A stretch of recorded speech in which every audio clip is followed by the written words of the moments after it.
விளையாடி நேயர்களுக்கு சாய் சுதாவின் அன்பு வணக்கங்கள்.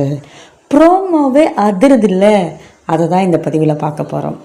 நான் இந்த சீரியல் பார்க்குறதில்ல, ஆனால் இன்றைக்கி ஜி தமிழ் சரிகமப்பா லைவ் பார்த்துட்டு இருக்கும்போது அவங்க சீரீஸில் இருக்கிற அவங்க தொலைக்காட்சியில் இருக்கிற தொடரோட விளம்பரம் வந்துச்சு. என்னன்னு பார்த்தீங்க அப்படின்னு பார்த்தீங்கன்னா, கார்த்திகை தீபம் தொடரோடைய ப்ரோமோ போட்டாங்க. என்னன்னு பார்த்தீங்கன்னா, அதில் ஒரு பொண்ணை கடத்திக்கிட்டு போகிறாங்க. அப்போ யார் காப்பாற்ற போகிறா அப்படின்னு பார்த்துட்டு, சரி ஹீரோ தான் காப்பாற்ற போகிறாங்களோ அப்படின்னு நம்ம நினச்சிட்டு இருக்கும்போது ஒரு அறிமுகம், கௌசல்யா ஐபிஎஸ் அப்படின்ட்டு. சரி யாரோ ஒரு புது ஹீரோயின் வராங்கப்பா அப்படின்னு பார்த்தா நம்ம பழைய நடிகை கௌசல்யா, எப்படியும் 50+ இருக்கும். அவங்களுக்கு இவ்வளோ ஒரு மாசான அறிமுகம். அவங்களும் ஒரு ஐபிஎஸ், அப்படியே ஒரு ஜம்பிங் சீன் பண்ணி அவங்க ஒரு சூப்பராக ஒரு ஃபைட்டிங் மாஸ்டர் மாதிரி ஒரு சீன் பண்ணுறாங்க. ஒரு போலீஸ் ஐபிஎஸ் ஆஃபீஸர் எப்படி பண்ணணுமோ அப்படி ஒரு இன்ட்ரோ சீனு.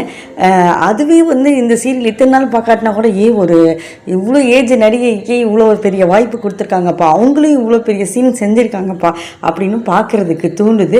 ப்ரோமோவே அதிரதில்லை. நீங்கள் பார்த்தீங்கன்னா அந்த ப்ரோமோ, அந்த சீரியல் நீங்கள் பார்த்துட்ருக்கீங்களா? நீங்கள் என்ன நினைக்கிறீங்க?